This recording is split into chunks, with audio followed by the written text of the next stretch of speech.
Nyakwara Mugiajuang chopo kanyo sa 7 mar odiochieng'. Erokamano ahinya kuom yiero TV mar Ramogi neno weche manyieda mag migago. Iko ni mathoth to mokwongo magie thuond weche. Kwan ji ma orwak e ute thieth bang' gamo tuo mar nyaldiema Transmara koro medore kendo chopo 40 ka nyaka sani ji 4 to osewito ngimagi. As Moi University students, we are very tired of the strikes that have been happening. Each and every year there's a strike that is happening in Moi for 2 to 3 months or even 4 months. So we've stayed in school for a decade. Jopuonjre mag mbalariany ma Moi obago ng'anyo e boma ma Eldoret ka gisundo sirikal mondo winj ywak jopuonjgi. Kama Gen Z, nyinyi ndio mlianza huu mchakato ya kwamba huu wakati ni Gen Z watapiga kura. Nimewahimiza tuende tuchukue kura. Jopiny Manyamira wuotho e dhot ka dhot ka gijiwo jowetegi mondo ndikre kaka jogo ombulu.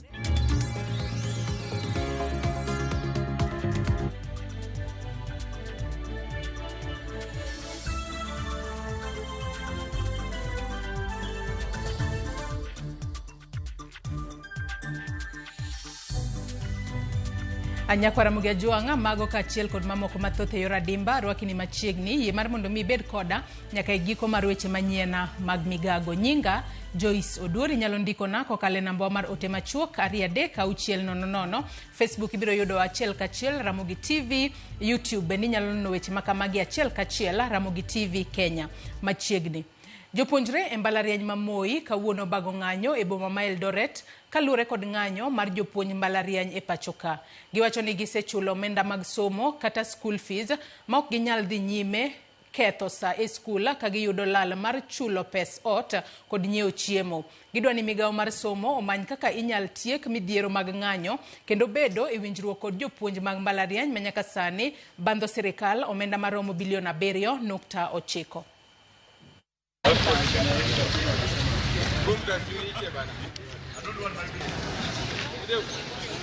Moi University has remained the worst university that has been severely affected by the strike.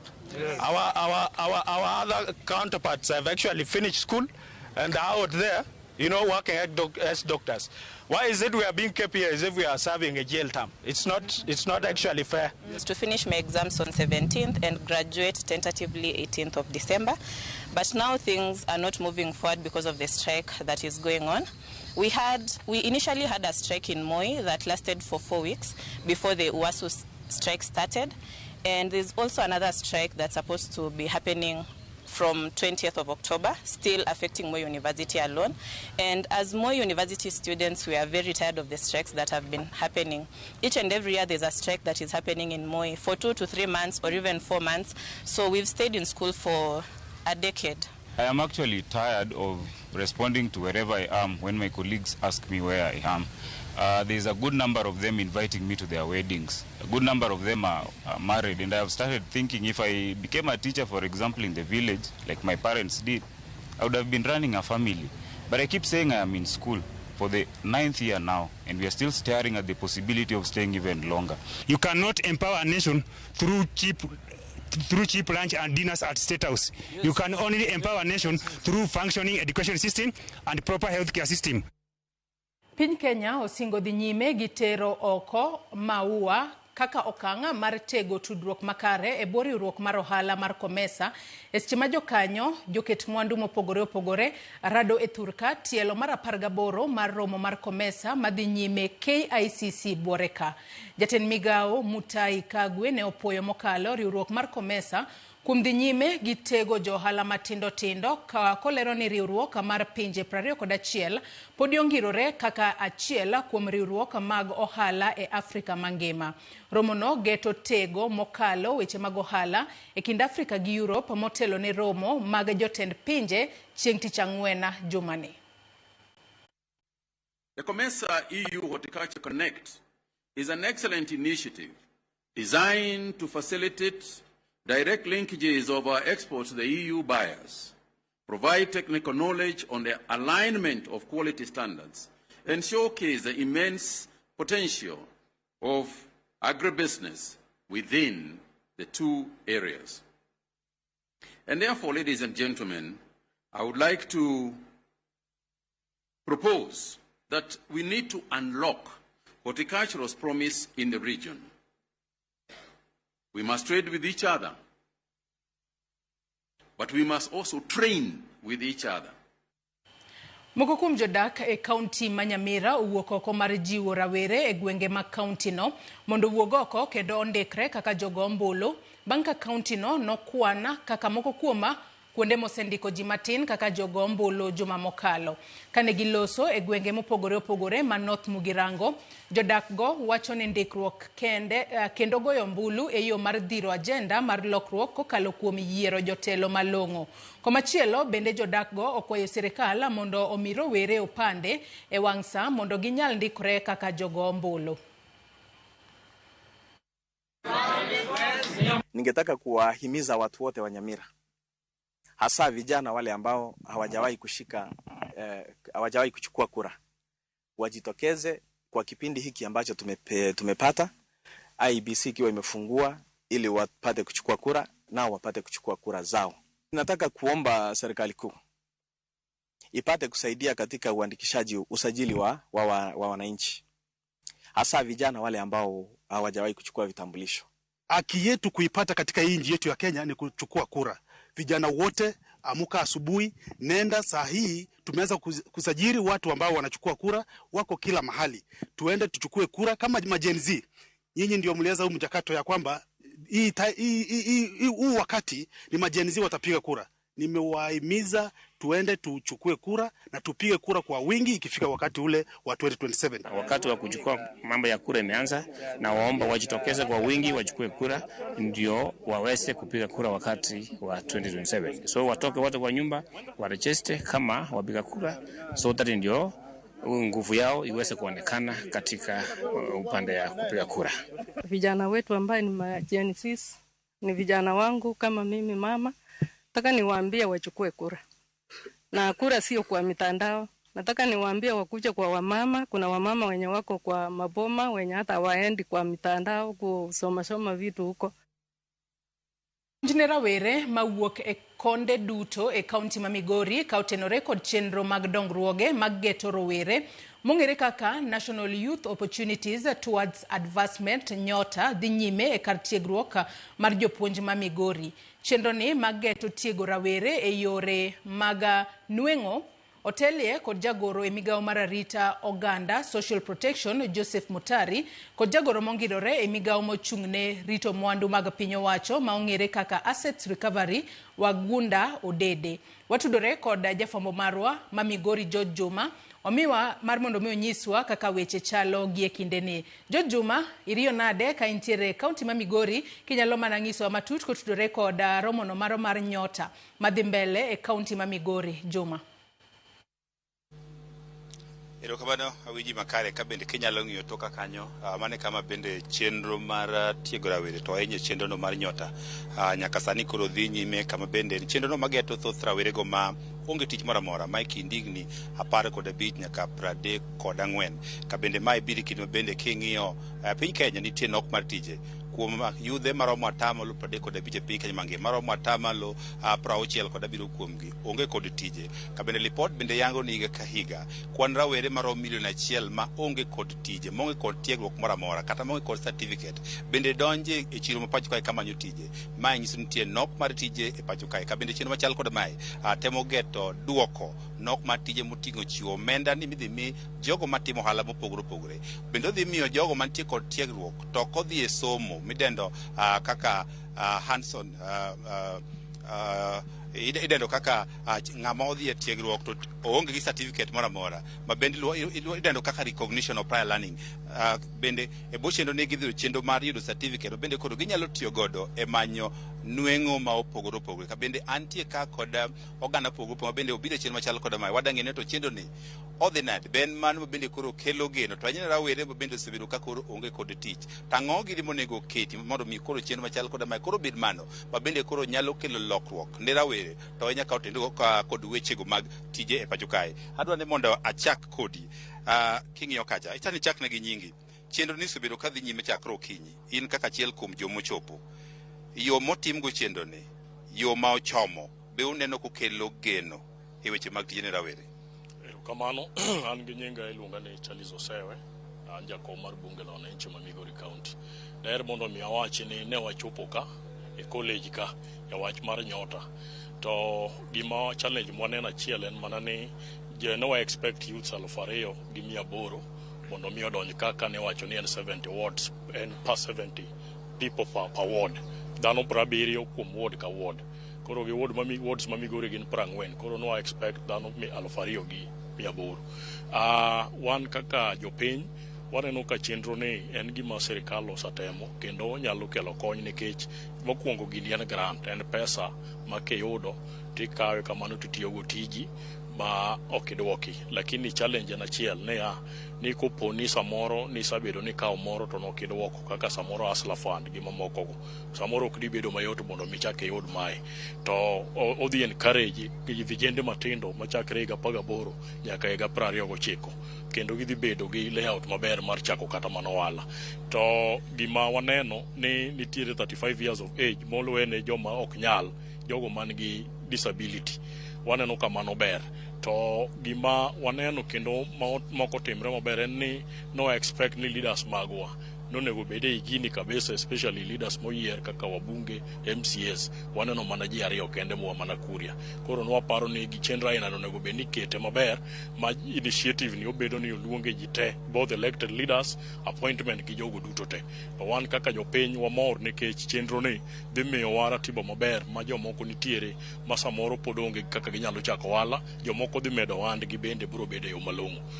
Kawei, samoro moko chenro mokwongo ma sirikal biro go mar chiwo tije kata jolawech mag ohala osetimo kinde mokalo to ng'eny gi osegore piny. Ang'o manyalo miyo magigore piny kaka rawere momiyo kata chiwo hola gi kata chiwo kony mago to gigore piny? Ang'o monego losi kata kapok wabiro kod chiemo chal kodama? Gima onego bed ni gitimo ahinya, onego bed ni gitimo gimiluongo ni monitoring and evaluation gi strictly ne ka gichiwo pesa to nego bed ni awinjo ka giwacho ni tarik 17 bende giduogo mondo gitim gimiluongo ni validation mondo ging'i ni to ji adi mo apply, then awinjo ka bende giwacho ni training bende gidhi timo ne dhano. Koro training no ber nikech adiera ka ng'ato miya pesa ma samoro eto ng'e ni pesa ne wa mar sirikal kendo en grant ok odhi duoko, onyalo tiyo kode tije moko konye. To kimiye training maber kaka onyalo tiyo gi pesa no tikonye kabisa kendo kivalidate to biro bedo maber. En mana gima okwayo ni mondo giyawe malach mondo at least next time koro gikete nikech wards moko nitie madongo kalure gi square meters mantiere, gikete yo maber ma koponi ochopo to jopiny yude. Then wakwayo ni koponi ber nikech wan gi ji oko kama onge tije kata nyaka university nitiere ma onge tije, to wayudo ka university giweya oko mano reasonably explain to them gine ma ging'eyo. To nwakwayo ni society ka ji onge tije mang'eny, ka en pesa michiwo ne ng'ato ka ng'ato kata ka en 50,000 to giyie mondo gimiye so long as ni you are a youth 18 nyaka 29 gimi ji mondo mi dhano oyud thuolo mar chako wendni, jomoko dhi mbele gi gik ma gitimo. Erokamano, mana mapiyo piyo kichako gi nyingi chenro ni bokelo geno, to en geno mane tanyi yorego mag tije ne rawere? Gi nyinga iluonga no Kosi Elijah ma wuok go Jope Ward kendo speaker mar bunge la wananchi Masuna sub county. Chenro mar Nyota ni amor godo kabisa nikech wan gi youths mang'eny maonge tije kabisa. Kwa hivyo ananeno ni odhi konyo yudhe mang'eny kendo jogo manyo hope gi oselwar ni onge konyruok ma ginyalo yudo gidhi yudo. Mak mana ni wakwayo the president ni mondo omede ndalo ma itimo godo application nikech portal lang' iyawo kawuono gotieno saa 6 tichak ilore tarik 12 saa 6 otieno. Mano tin, ndalo momiwa no tin nikech kata kaluwore kawuono turnout ne tin kabisa nikech gini ne luonggi momigi program ni on Friday mondo minegi kon ji ma ji bi mang'eny time limit ni ne thin kabisa. Kwa hivyo an gima nyalo kwayo the national government kata mana the relevant authority ni mondo miye jopiny ndalo kabisa mondo otim application ni dipo ka wayudo percentage atamalo mar kijende magidwaro.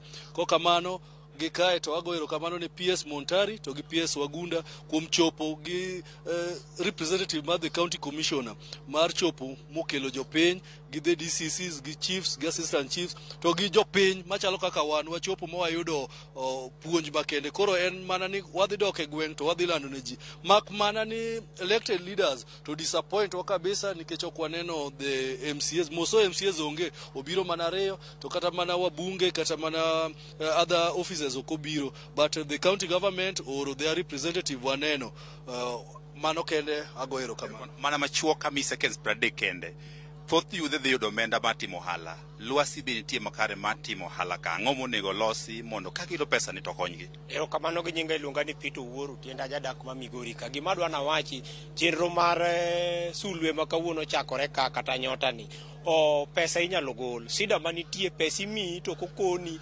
okomi puonj maber kaka idhi tigi pesa. Wan joma tinde yudo ka samoro pesa kiyudo komi mar ohala to chak idonjo go yo machielo. Koro pesa to nego gol to kapok ochiwe kuong chiw puonj makende ne joma tindo wetena mondo ing'eni to kata kanyo cha in gi kwan moro mar chako wand kata mitumba to pesa ne kiyudo inyalo yudo ka koro iwe wand mitumba ne chak idonjo kata mono wala mar chamo rech kata magawa. Koro tim puonj mokuongo mondo wayud kaka wanyalo tiyo gi pesa ni kogole mane gima nyalo wacho gi sana. Erokamano sawarumo wabiro kawo badai. Erokamano kinyalo winjo mano mako kuom oganda mochopo kae. Isewinjo ka gilero ber magi geno ka okalo kuom chenro ni kod gik mande gier ni mondo koro losi. Ka ben nyaka sama dhi nyime ni koro pod gin ka kendo gin gi penjo mathoth ka bende penjo maporo gi penja pisa to wuok kuom penjo wacho malo ka to ndiko kod chenro ni. Koro pod abiro bedo ka mar ng'iyo ni to gin gik magi malich magi dwaro ni mondo koro ket makare mondo chenro ni mar nyota koro kel lokruok ni gin giwegi.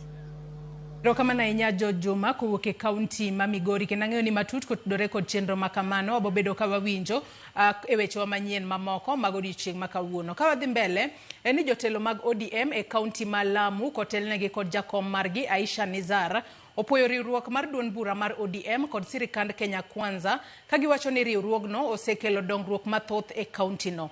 Bende gimedo ni riwruok makamano osekonyo e jiwo arita mane osebedo kod ng'ikruok. Ka giloso e nyasi mar dhialo higni 20 mar duond bura no, jotelogo okwayo IEBC mondo otieg jopiny e kor gwenge ewi ber mar ndikruok kaka jogo ombulu ka dwaro margi en ni ojende ondikre ka giikore ne yiero mabiro. Kateni kura watu wa Lamu. Mpaka juzi kura ni mtu mmoja. Lamu nzima mtu mmoja akata kura katika watu 1,100,000. Mtu mmoja ndio inamkata kura. Kwa hivyo sisi tumuomba Fahima, Mheshimiwa Fahima, unajua logistics za Lamu. Mainland kutoka hapa kwenda huko ni shilingi 1000. Tunataka vituo viregeshwe kama vile zamani. Tunajua kwamba wakati taifa letu la Kenya imepata na misukosuko mingi sana, si mwingine ambao wanakuja kuzima moto isipokuwa ni baba Raila Amolo. Tulipokuja kupatikana na matatizo hivi karibuni, si mtu mwingine isipokuwa ni baba Raila Amolo Odinga kwenye broad based government. Hiyo ndio ukweli wa maneno. Na unaona makomando wa ODM hawana mchezo. Tukienda kwenye historia unaona zile tepe za ODM zinavyofanya kazi. Jatend duond bura mar DAPK Eugene Wamalwa oyango ni yiero adundo mochan pachoka dwe mar 11 higani ema gidhi tiyogo e yiero jala mabiro fwadho bendera mar riwruog margi e yiero ma 2027 koloso e kinde alama e gwengego ma Kwisero e kaunti ma Kakamega. Wamalwa bende oseyo jokanyo mag ODM kuom rido ngimane josiasa ma Kisa East Isaiah Ayaya manyocho tamore otiko mar ODM koyango ni odhi laro komno kod otiko mar DAPK e yiero adundo madwe mar 11 higani. Watano wa urais na tuko na by elections huko Kilifi, huko Banisa, kule Mbere, lakini macho yote yako hapa Western.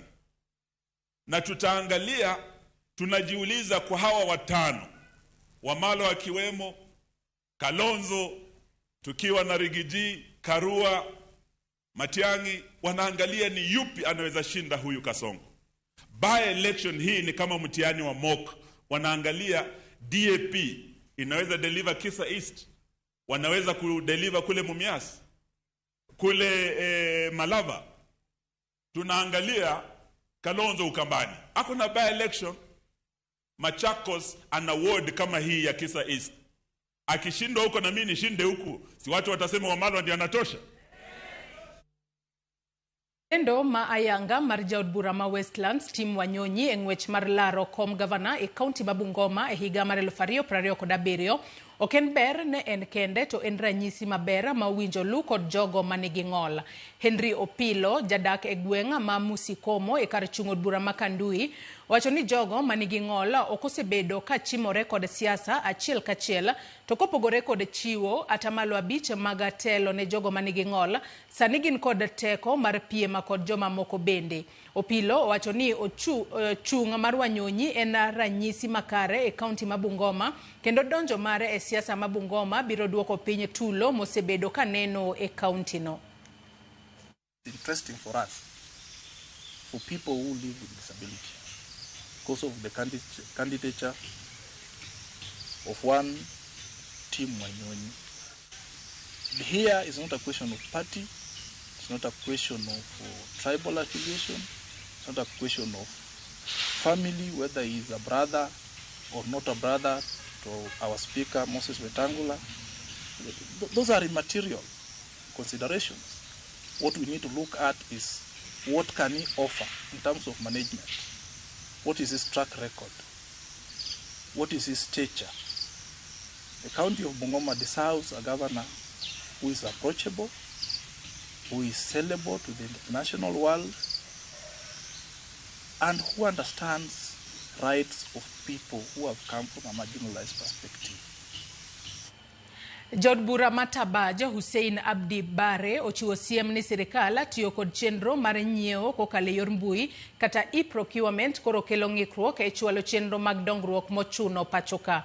Wacho magi e kinde romo mar nyayo kwe e kar chung'od bura Matabaja kama omedo ni kata obedo ni chenro mar nyiewo e yor mbui dino rode mag mibadhi omono jopiny yudo dongruok e wang' sa.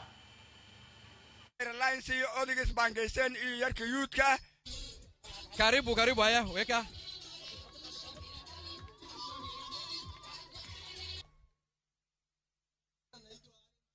Sasa kuna jambo moja ambayo inatuletea shida kidogo. Ila shida tunapata ni hii mambo ya e-procurement. Mimi najua raisi na executives wake wanataka fairness kwa hii maneno ya e-procurement. Lakini mimi nataka kuambia raisi na mawaziri ya kwamba e-procurement hata sisi tunakubali, lakini lazima ifanywe pole kwa kiasi. Kwa mfano nataka kutoa, sisi sasa hii tunafanya miradi mingi kama Teachers Training College ya Tarbaj. Wanafunzi wengi wamejiandikisha na sasa wanakosa madrasa. Zile programs ama classes tunataka kujenga hatuwezi kujenga kwa sababu kila kitu imesimama kutokana na hii e-procurement. Na masomo ya wanafunzi haiwezi kungoja. Kwa vitu kama hivyo ama vitu ya emergency kama hospitali, certain level of procurement should be allowed as it was before. Nyakwara Mugejonga duwa na wakau yoyo madundo weche manyien mag migaga soma ne moko kuom ote ma ochwalonwa kokale Facebook kama wantiere achiel kachiel Enoso Modhi wachona winjora Mogi TV news maber ahinya ka Nairobi CBD ubed godiochieng' maber. Sharon Auma wachone ma Sharon kani Kisumu Kagonya na wa primary otema moko ma ochwalno kokale namba mar 3 ni wacho kae ne jo Kenya ohero ga timo gik moko ka sause rumo ng'esa kae ni mos na Martha Nyakisumo ma Onyango Jalieye mar Malini. Nyakona Mugejong medikete Ramogi TV aka uyo madundo adhi mbele kikidhi mabor.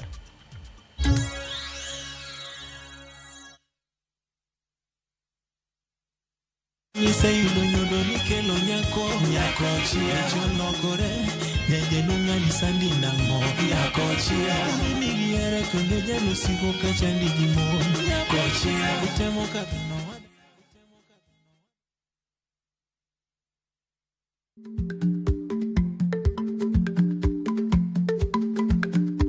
Ich lach nonego okal tako Matiende ni bedo gi miluma mar yako mang'eny nyalo kelo rach.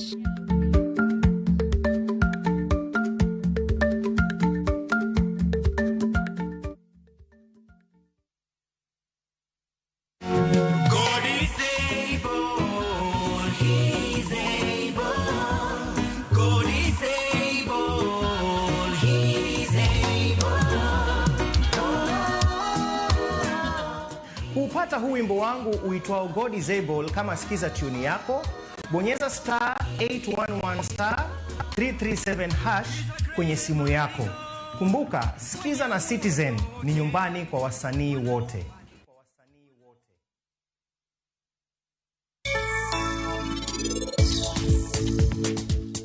Parima kanesim, agochone kama nadichiel kama to makosimu. Koro kan gi wach mara poyo enoko dwa makosimbe. Yawa pari. Koro anabro nyola omane. Rajiv do bedo kae mondo eno konya. Kalani ok ber ahinya. Dewe jatelo lawni ok ber. Mabiro ndisi maber ahinya. Temruok ane. Ngomo miyo pari ok maksimu. Ere kaka biro wachone? Ni ano kabidhi kode nyasi mar sangit. Biro bedo gima rach ka en oseikore.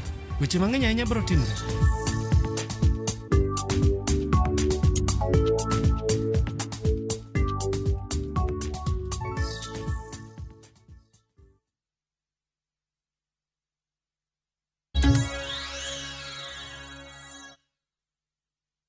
Machiegni kendo nyakwara Mugia Jwang' weche manyien mag migago. Riwruog kanisa mar jokopere pachoka okwayo serikal kod riwruoge dhoudi mondo ket yore mag rito nyithindo, ahinya to mago motenore kod medruok e rocho ratich nyithindo e yore hera moloyo to e gwenge manam chumbi.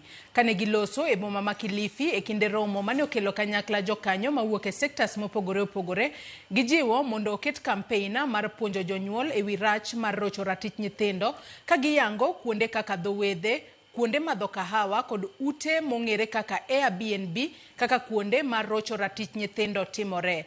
Riwruogno koro osechako chenro mar kelo kanyakla serikal kod dhoudi eneno ni timbe mag rocho ratich nyithindo ok otimore, ahinya to gisani ma ochiegni lor sikunde. We want to ask the government and those in authority to use their respective offices to ensure that all children are beneficiaries of free primary education and secondary. We are asking them to create a protocol to sensitize families of the harm of child sex tourism and to strengthen parental care and supervision of the underage children who go through this. You do not subject children, underage children, children under 18 to commercial sexual activities. It is objectifying God's own creation. It is turning a human being into an object for profit, and it is a very, very bad thing. Tumeambiwa Kenya Tourism Board ina regulate, tutawatembelea kwa ofisi zao tuweze kujua what kind of policies ambazo ziko zina govern Airbnbs na villas. Na pili pia tumesema wale ambao wako na hizo Airbnbs, the landlords plus wale ambao ni owners wa Airbnbs, pia tutaanza mazungumzo na wao tuanze kujua wanafanya vipi kazi zao na tunaweza supportiana kivipi tuweze kuhakikisha watoto hawaingizi ama watumii katika hizo nyumba zao. Jopiny ma Tana River onyiso ichwang' margi kaluwore kod okang' mar sirikal daro jopuonjre kowuok e skunda primar ma Hatata nyaka Anole. Okang' magikoni omiyo jopuonjre mathoth oweyo somo. Kaluwore kod jonyuol mane nyithindgi somo e skundno, gikoni nyaka ne lor skundno kaluwore kod midhiero mar pi oula. Onge ondamo mora mora ma piny owacho oseketo mar yawe kendo. Giywak ni bor mar sikul ma sani nyithindo go dhiye, omiyo thothgi chunygi otho kod somo kendo donjore ohand uso scrap ka nyithindo manyiri bende koro ngimagi ni kama tek. This month of October wafanyie mtihani yao ya grade 6 na grade 9 wapi? Hapa. Hiyo ni mpango mzuri.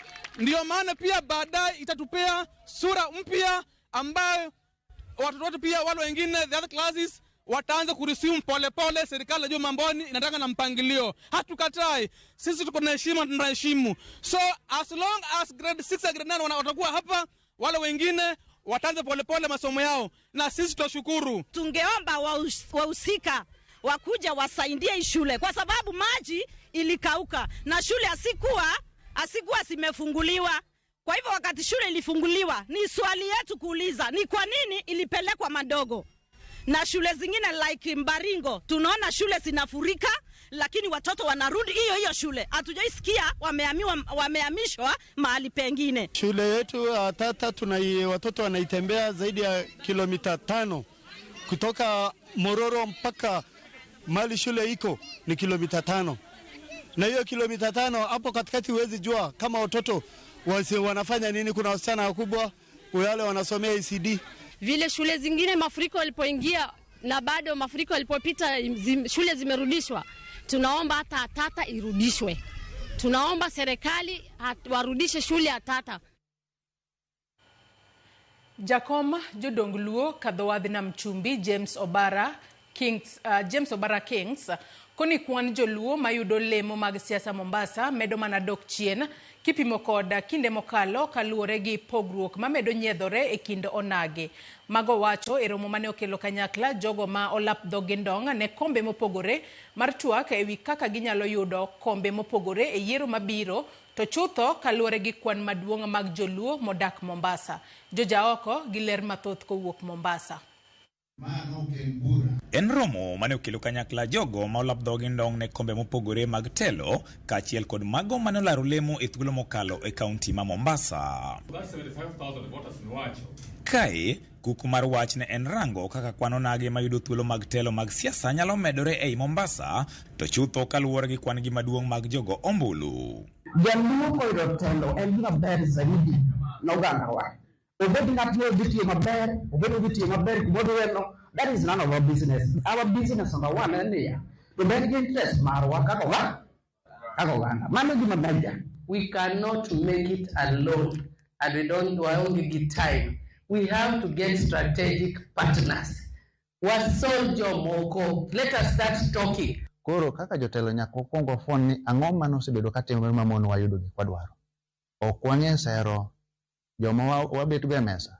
Koso wane mwakia go mbaka. Mago gik wafweno koso wapenjore kendo ni koso wagolo jotelo maonge kod ndadhu. E romono, jakom jodongluo kadhodh na mchumbi James Obara Kings ne ojiwo jolar kombe duto mondo mi obed jombola ka gisero ombulu kendo giikre mar siro jowetegi mani kod mbii mohewogi. Telo mar piny ok kaw gagoko. Telo mar piny ikaw gi lomba. Iloso gi ji to giwinjo ni ibiro timo negi ang'o. To giwinjo ni mae gima dhi timo koyiera. Kwaseng'iyo kamoro ni kama Changamwe ka ng'ama kama ema nigi opinion mamalo. To ng'ano kata kukiro jodongo ema wabiro ni mondo wawal ni ng'ane mulu wene unyatelo. Wadi faulu. Lakini ka onge ni en agoko ni nigi pesa, in gi pesa to onge kuma dhiye. Ne ochiwo ranyisi mar higa 2013 mokoni onagi ne kod MCAs 11 e bura mar kaunti ma Mombasa kaluwore gi winjruok mane nitiere e kind oganda, kwan makata kamano sani odok piny malich mokalo. 2013 ne wan kod winjruok jodalawa kanyalo godo. Ino ne ber sana. To kijeni masani dwa donje lweny mar politics. Ochajo dongo. Gichajo dongo. To jodongo ema golo gweth magoli piny mondo yud gimidhi yudo. Kendo joma ng'eny wacho ni Obara Kings rach, wan mwarach wawegi. Iseng'e maber ni Dorothy ber junda kacha. Ang'o moyo koro ibiro mana ni mondo ikethne.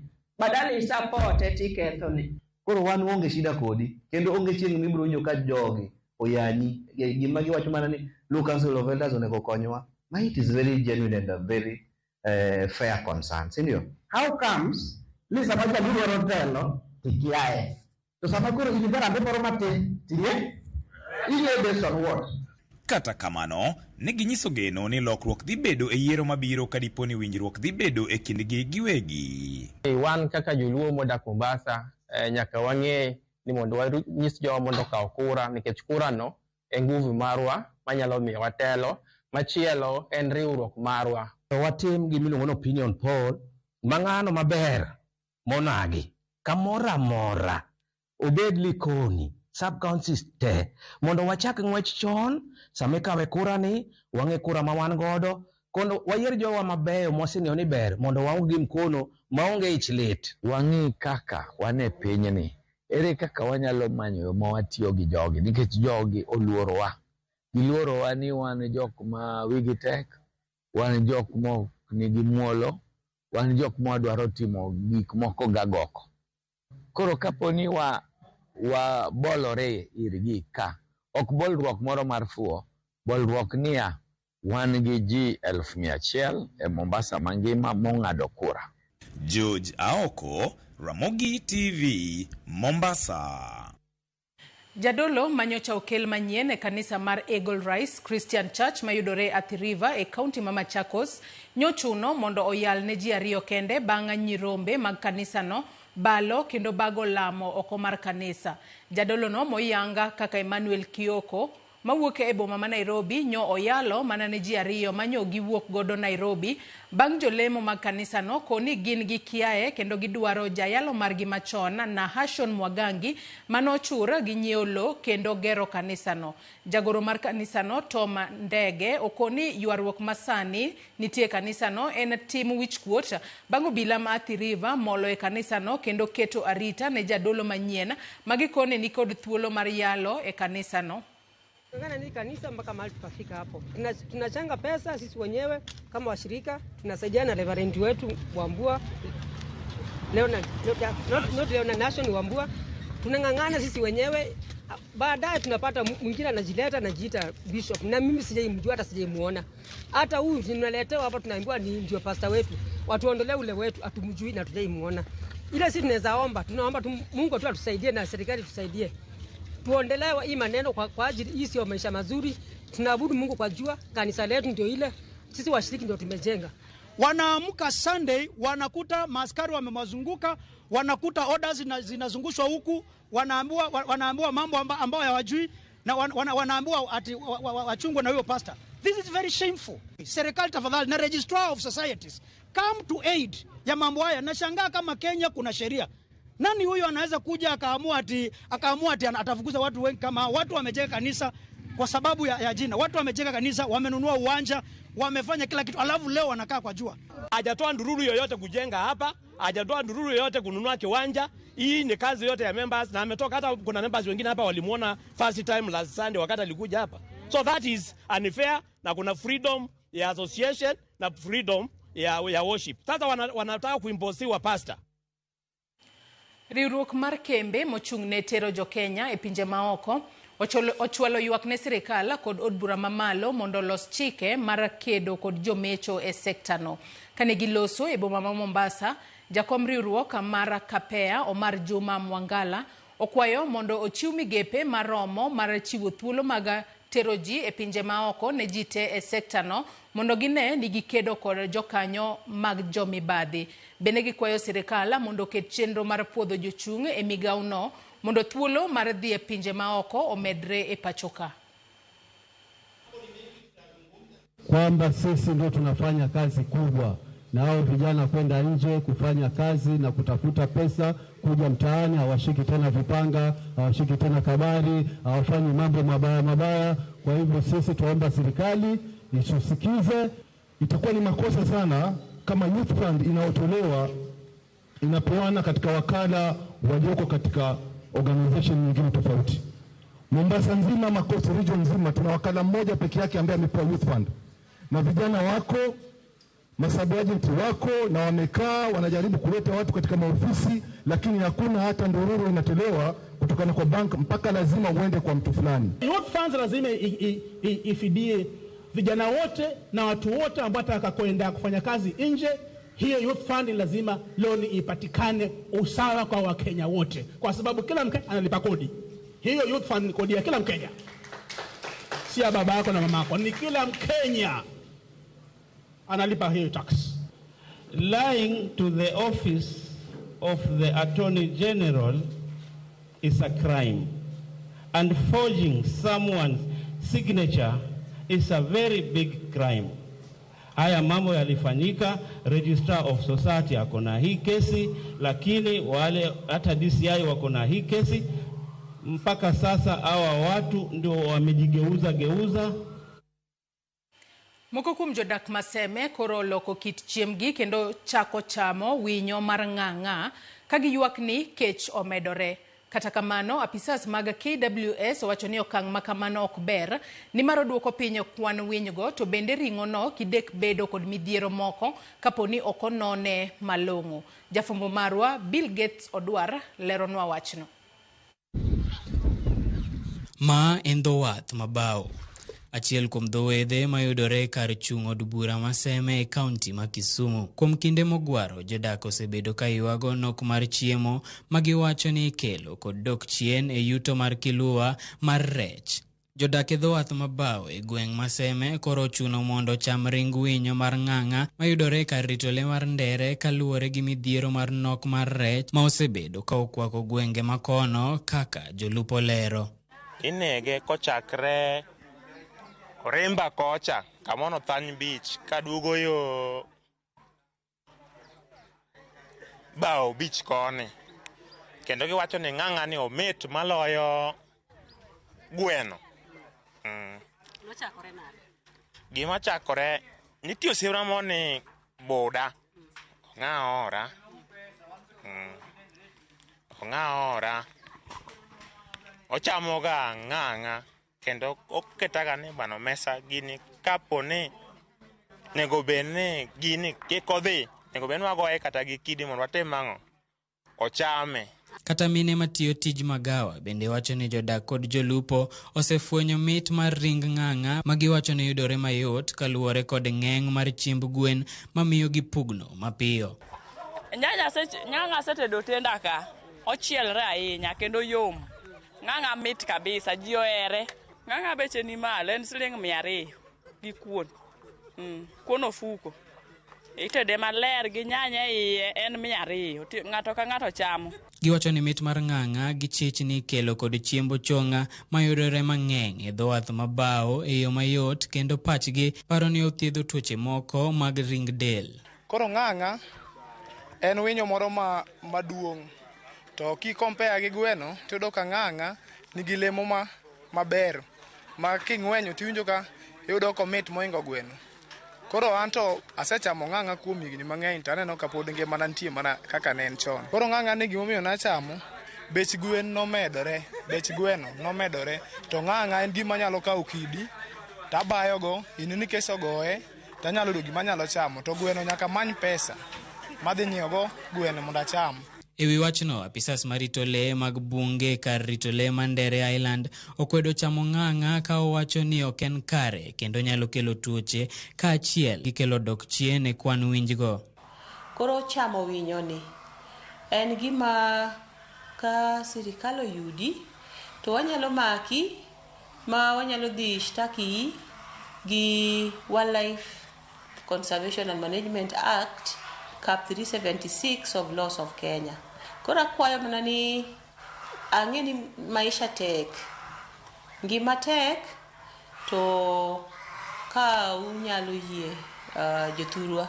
Winyo ne mamiyo ng'ato idho ndege ka ale oka kocha kabiro Kenya ka. Koro kwa chamo winyo ni mawatieko, to nyiso ni ok wadwa ni wabedi gi welo, to ka wasekoso bedo gi welo, ok wabet gi gimiluongo ni dongruok. Jodak kata kamano omako chuny ni ponono nok mar chiemo biro medo bedo e nam lolwe to yor tony en chamo ng'ang'a kaluwore ni pok gineno midhiero moro amora. Bill Gates Odwar, Ramogi TV, Kisumu. Haya, wuoro joseme machamo ng'ang'a kata kamano winjo bed ni giwinjo kwayo mar KWS mar mondo mi kik gitiek kit winya mano mar ng'ang'a mayudore pacho kae. Kalure ni bende okonyo e lombo jolimbe mabire pacho kae. E weche mamoko en ni ji 4 osewito ngimagi kama moko 40 yudo thieth kalure kod muoch tuo nyaldiema e gwenge mag Transmara e kaunti ma Narok. Apisa mag loch nanga kaachiel kod apisas mag Kenya Red Cross Obago romo mar neno ni okony jopiny e wi okenge mag thiro landruok tuono makoro medo kelo luoro e chuny jodak. Watudore kod jafwambo marwa Crispin Otieno mondo olernwa kaka weche chalo. Crispin, thuolo en mari ka intiere e kaunti ma Narok. Awinjo makare Joyce kama antiere ne mane hospital maduong' mantiere e Kilgoris mano Kilgoris Transmara West Hospital mano mantiere chuny boma ma Kilgoris kama tuo mar nyaldiema omuoch e gwenge mar Transmara ahinya e wards adek mano Mashankoe Transmara Central kaachiel kod gwenge ma Lolgorian mano mantiere Transmara South. Nyaka sani jotelo mopogore opogore ahinya jogo mawuok e migawono mar thieth kaachiel kod loch nanga osechopo kama wantiere ni Kilgoris kama gisebedo kod romo mar jokanyo ma nyaka sani giyango ni ji 5 osewito ngimagi kaluwore kod muoch mar tuono mar nyaldiema, kendo nyaka sani kuma wantiere mano hospital ma Transmara West ma ji maromo 45 osechopo e hospital ni mar yudo thieth mano mar ng'iyo kaka inyalo konygi kaluwore kod tuono momuoch Transmara mano mar nyaldiema. Kuma antiere ni antiere mana e dho ward my ward ma jotuogo nitie mano mar tuo mar nyaldiema, kendo kapok idonjo ka onego bedni iluoko wuocheni e yo makare kendo gineno ni ibedo ng'ano maler mondo mi kik iyud kata kiyawo ok inya medo landruok mar tuono. Nyaka sani Joyce mano county ni ma Narok Transmara West otende duto te osenyis ni gilor kalore kod landruok ma medo mana jiore mano mar nyaldiema, kendo owach ni sani onge nyasi moro amora mabedo katimore mano mariwo tedo chiemo. Transmara sani ok oyieni mar uso chiemo kata jogo madhi e nyasi mopogore opogore bende ogo marufuku mar timo nyasi go Transmara. Kwendo bende ma ogo marufuku mano gin mano kuonde mag chirni mopogore opogore. Kawuono en chieng' chiro mar Kilgoris kendo owach ni chiro no olor mondo mi yud kaka inyalo thir landruok mar tuoni mamedo mana jiwore. Nyoro ne ji ne ochopo ka 35 nyaka sani jok mantiere hospital mochopo yudo thieth kaluwore kod muoch mar tuono mar nyaldiema gin ji 45. Omiyo pod ok en gino ma mose thir nyaka sani, kendo pod omeno mana landore momiyo idwa ni mondo ji okaw yorego makare mar thiro tuono kik landre ahinya. Inyalo paro bende Transmara en county no en sub county mantiere mano county ma Narok, kendo Transmara ogo tong' kod mano county no ma Kisii, county ma Kericho, county ma Bomet kaachiel kod county no mano ma Nyamira. Omiyo jotelo ma wuok kata mag thieth ma wuok e county go bende oketo okang' e yo makare maneno ni landruok mar tuoni ok owuok e county ma Narok kadhi e county mamoko. Omiyo owaseloso kod moko kuom jotuo mano mar nyaldiema ma osekel ka, jomoko nokel ka ne diew remo, jomoko pi. Koro gwenge mopogore opogore osebed ka chakre ne tuoni muoji mago gwenge machalo kaka Shankoe, Lolgorian, wards moko nitie kamiluongo ni Migingo e county ni mar Kilgoris, kamiluongo ni Kisumu Ndogo, kamiluongo ni Kibera nitiere county ma Kilgoris, nitiere county ni ma Narok e gwenge ma Kilgoris. Omiyo weche manyien mabiro mbele kanyo wanyis jowinjo magwa mag Ramogi TV gino matimore Transmara kaluwore kod muoch mar tuono mar nyaldiema. Erokamano ahinya Crispin Otieno ka intiere kaunti ma Narok odiochieng' ma kawuono, kendo ang'eyo ni matut kotudore kod landruok mar tuo mar nyaldiema e kaunti no wabobedo ka waneno. To mana kiwinjo nyaka Ramogi Ajwang' nitiere okenge mopogore opogore moseket piny neno ni oked kod landruok mar tuo mar nyaldiema mano e gwengego mag Narok. Nyaka Ramogi Ajwang' yiena mar mondo mi akaw yo madundo aduoga dhi mbele kod weche manyiena mag migago. Kik idhi mabor.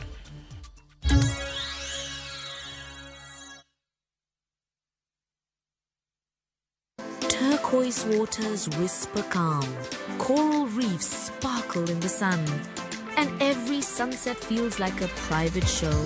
In Malindi and Watamu, the low season is your chance to escape the rush and connect with your partner, your friends, or with yourself. Discover coastal trails, dive into crystal clear waters, or simply unwind as the ocean hums softly in the background. From only 36,100 shillings for 3 nights via SGR, your hideaway is closer than you think. Book today and pay in comfort with Lipa Pole Pole. Visit vutravel.com or call 0703 254 254. VU Travel. Dream, explore, discover.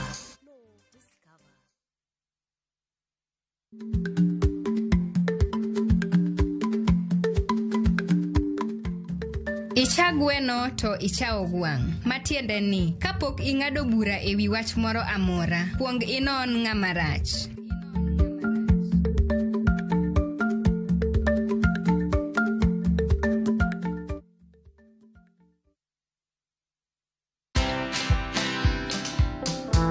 I've had so many startups. I've failed so many times. I always say I'm a master of failure. I actually have a part of my organization, which is performance marketing, where we test failures. So when we're advertising, when we're releasing messages, we do a lot of A/B testing so that we fail quick. Then that way, by the time we actually now start doing the higher budgets, we already know what's not going to work and what's going to work. Watch this story and more. Download the Citizen Digital app or visit www.citizendigital.com and find the Citizen Originals portal. Kenya's #1 app, Citizen Digital.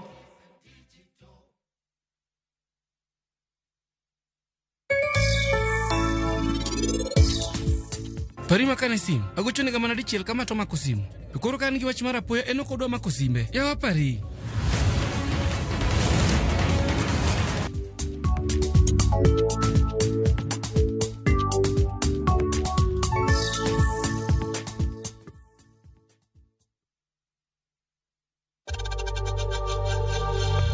We know times are tough, so save money by buying airtime from M-Pesa to any network with 0 transaction fees. Dial *487*2# and get your airtime PAP with 0 transaction costs.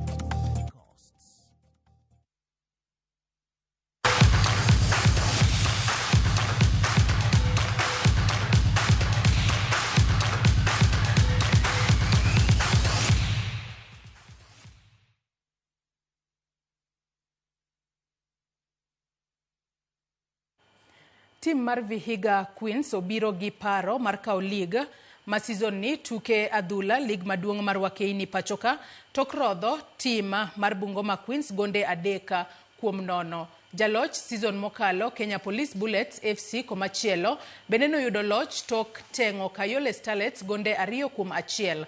Tim no mitayo gi kocha David Vijago noyudo gol margi mokwongo kokalo kuom jatugo Lavina Achola kapok Purena Alukwe medo mar 2 ne jobunde ma polisi. Eufrasia Shilwatso noyudo ne Kayole gol mar yweyo piwanga. Moko kuom tuke mane obagi odirane Soka Assassin noloyo Gideon Starlets gonde 2-0 ka Trinity noyoko Kisumu All Starlets gonde 4-2. Kipsed nolo gonde 2-1 nolo gonde 2-1 gi Zetech Sparks.